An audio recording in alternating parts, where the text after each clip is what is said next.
Bu kararı biz tanımıyoruz ve reddediyoruz. İsrail'de bir devleti, bir yönetimi, bir idareyi tanımıyor ve kabul etmiyoruz. Dolayısıyla ne Kudüs'ü, ne Tel Aviv'i, ne de başka bir yeri, başka bir şehri, bir köyü bile İsrail'in başkenti olarak kabul etmiyoruz. Tabii bugün burada Diyarbakır halkı ve çevre illerden, köylerden Müslüman kardeşlerimiz, Müslüman bacılarımız bu kararı protesto etmek amacıyla buraya toplanmışlar. Bu organize yapan Hüdapar'dan ve destek veren kurumlardan Allah razı olsun, teşekkür ediyoruz. Özellikle son dönemlerde Kürt halkını, Müslüman Kürt halkını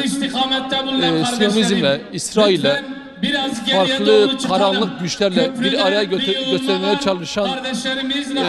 kişilere, kurumlara en güzel cevap Diyarbakır İstasyon Meydanı'ndan görülüyor elhamdülillah. Kürt halkı Müslümandır. Bağrından nice alimler ve Selahaddin Eyyubi çıkarmıştır. İnşallah Teala bu sesin Diyarbakır İstasyon Meydanı'na verilmesi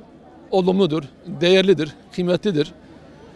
Temennimiz, umudumuz bu tür eylemlerin, bu tür programların giderek artarak devam etmesi ve nihai hedefi olarak özgür Kudüs ve ümmetin özgürlüğünü, ümmetin kurtuluşunu ümmete, Müslümanlara hediye etmesidir. براستی اف قراره انشاءالله شحنه کازور قوت ابو همو بسلمان الهمو عالمه که همو رابنا و همو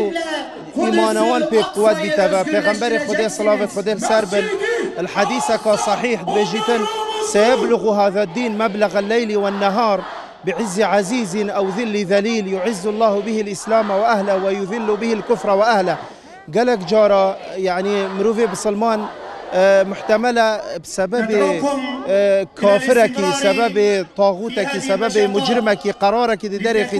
ده همو بسلمان اشخوي رابنفا راستي اف قراره ان شاء الله دي بيتا سرتايك بدايتك بخاطر هندي حتى همو بسلمان اشخوي رابنفا جارك دي وجارك دي ايمانوان قوت بيتا وجارك دي قضيه قدسي ببيتا قضيه يكي يا همو بسلمان والهمو عالمي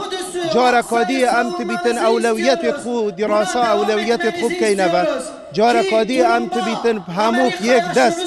همو هرچی جوازی و خلافات نابینامد و هنه ام دهن لایکی و ام همو جارکادی ببینه فیک و ضدی جیا ضدی غربی ضدی امریکا ضدی همو اوید که شف و رجا محاربه بسلمانت کن انشاءالله افا دبیتا مقدمه یک بدایتک بخاطر هنده حتی سرکفتنا باگجاری سرکفتنا مزن سرکفتنا باگجاری بو همو بسلمانال وادش قدسي دست بكتن ان شاء الله قلق جي خوش حالي اميا قلق سباسيا حزب هدافار كاين كاف كرنفالا كاف مهرجانا بريكخست افا راسي جد الخوشيه بسلمانايا ام نزانين شوا شعور خو در بخين حقيقه وقتی ام وی جماعت بینین ایمان ما پیزیده دید وقتی ام وی جماعت بینین ام هندی دی شحن بینه و یعنی ام هندی دی تی نفس ریک و راس ان شاء الله ابد بیت سرتایک بخاطر هندی کپ یک جاری اش همو ظلم و زوریه که همو ظالم خلاص بیت یک جاری ان شاء الله تعالی خدا تعالی خیر همو بنویسیتن ان شاء الله زور سپاسیا و جماعتت کینو خدا تعالی هندی دی جماعت وان زیده بکتن هندی دی قوت کبن ان شاء الله برف پیشتر روش برف پیشتر ان شاء الله